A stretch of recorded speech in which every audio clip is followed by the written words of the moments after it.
Hello, my friends. Your Iovilius here, and today we look at something most people don't dare to do, can't do, or only dream about. The art of disappearing, of uprooting your whole life, of scouting new ground. Not to hide yourself, to rebuild yourself, your personality, your style.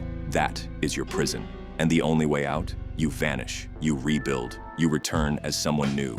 Or you stay, or you move on again. Take Jay as an example, because Jay, our mysterious figure, mastered this. And since we would never act immorally, we only analyze his methods. We look at the mechanisms, the psychology, the cold, calculated tactics. Let's go. Here's the first thing Jay understood. Never show your cards, never show your intent.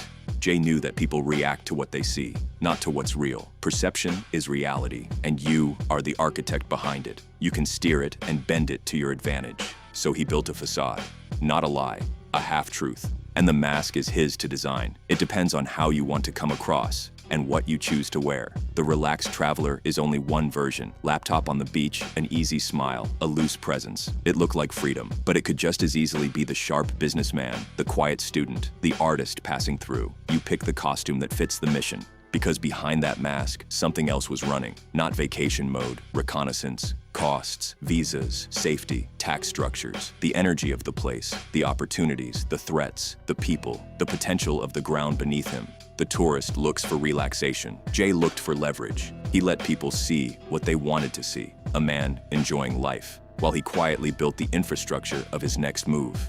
And here's the key, he never explained himself. When people asked, he smiled. He deflected. He changed the subject. He made them feel like they were being curious, when in reality, they were being steered. Always stay a mystery. As I so often say, leave the gaps, and their imagination does the work for you. And their imagination is better than anything you could invent. Left with a gap, it swings to the best or the worst. Either way, you hold the control, and it acts as a filter. Only the people genuinely drawn to you stay, the ones you can later bring into your game. And there's another advantage to disappearing. The people who knew you begin, in a way, to forget you. And that makes your presence worth more, because it becomes rare, and rare is valuable. Whether it's true or not doesn't matter, so you disappear slowly. No bang, you drift into the unknown, less and less reachable, and you start a new life. The second principle Jay used, he never announced his departure. The moment you say your plan out loud, you hand others power over it. They'll debate it, they'll question it, they'll plant doubt, and slowly, your conviction erodes. So he announced nothing. He wasn't distant because he was planning something. He was distant because he was busy. He was focused. He was working on himself. There was nothing they could say against that. They couldn't question it. They could only respect it. Misdirection, the first rule of power. And this one isn't the most important point, but it has to be said. You still need the old circle, or, in Jay's case, several old circles. They keep you from looking strange to the new people around you. But it's only one piece of the puzzle. The new circle matters more. Now Jay arrived at the new place. Nobody knew him. Nobody had expectations, assumptions, old observations. No reference point of any kind. Only what he chose to show them. And that, my friends, is exactly why you'll never see my face. Why I stay careful with every video, every picture I put out. You get only what I choose to show, nothing behind it.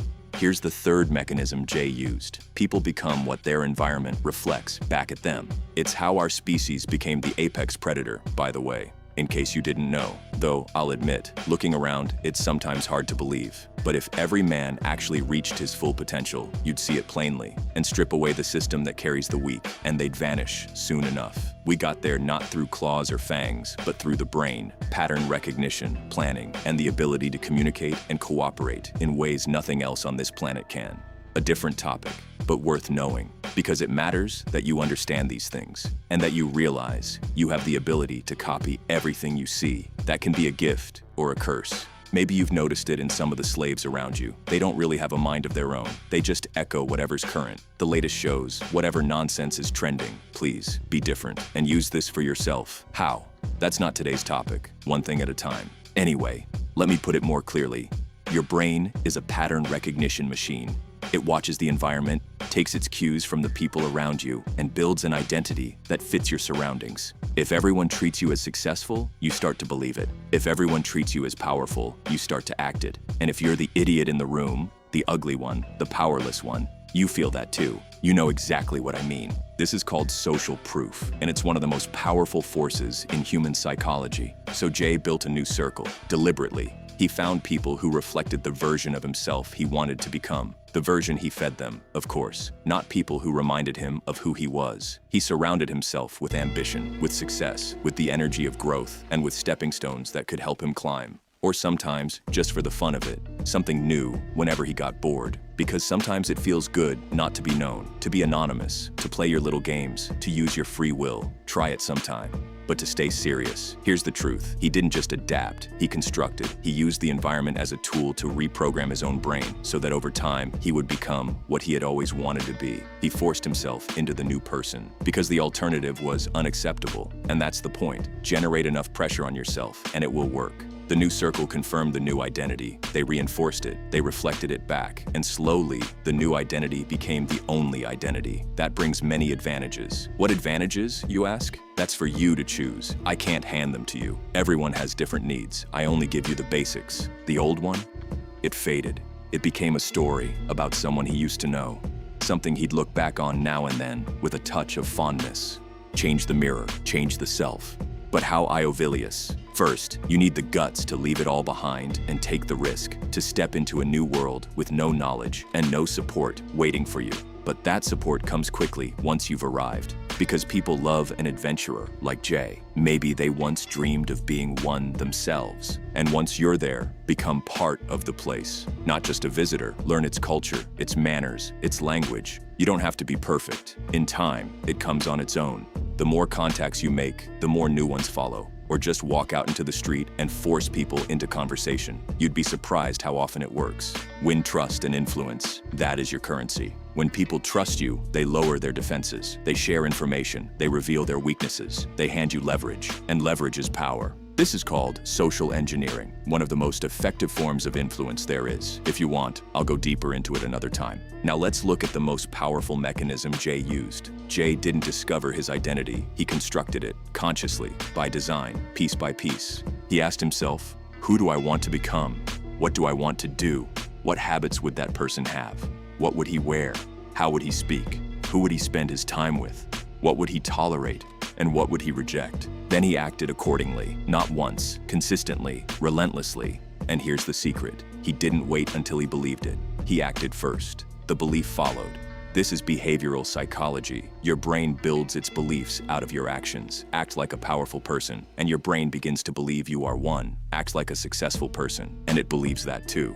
The manipulation wasn't aimed at others. It was aimed at himself. First, you bend yourself, then the room follows. Because here's the truth, there is no real you. There is only the version you choose to embody. And the more you embody it, the more real it becomes. The way people today pin a single name to their identity only betrays their insecurity. Jay wears new names constantly. Where else would the fun be in this gray, monotonous world? Now let's talk about the sharpest tool in Jay's arsenal, confidence. Not the fake kind, the real kind. But here's the truth, there is no real confidence, only perceived confidence. Confidence isn't a feeling, it's a performance. And the audience? Everyone around you. You draw it from how others treat you, not from thin air. And there are many ways to earn that treatment, whether through your looks or your skills. Jay walked into a room like he owned it. He spoke like he had every answer. He carried himself like he had nothing to lose. And people responded, not because he was smarter, not because he was better, because confidence is contagious. People are drawn to it, they respect it, they follow it, and the moment they follow, you lead. The principle, confidence is a weapon. Use it wisely, but don't slip into arrogance. It gets noticed in time. One mistake, and you're seen through. The sheep take a while, the experience catch on fast. So don't overdo it, and if you do, prepare for it. Now let's talk about the currency Jay traded in, information. Jay understood that knowledge is power, not just having it, but controlling it. He shared what he wanted others to know. He withheld what he wanted to keep for himself. He traded information for trust, trust for access, and access for influence. Tell people something about yourself that feels like a big deal to them. Invent a trauma, reshape your own, or tell the truth. Honestly, it doesn't matter how you do it. What matters is that people open up to you much faster afterward. It's a reciprocity mechanism. You give them a piece of your vulnerability, and they feel safe handing you theirs. And once they do, you own them. So many people are quietly looking for someone like them. They want to feel understood. They want to feel seen. Give them that, and they'll give you everything.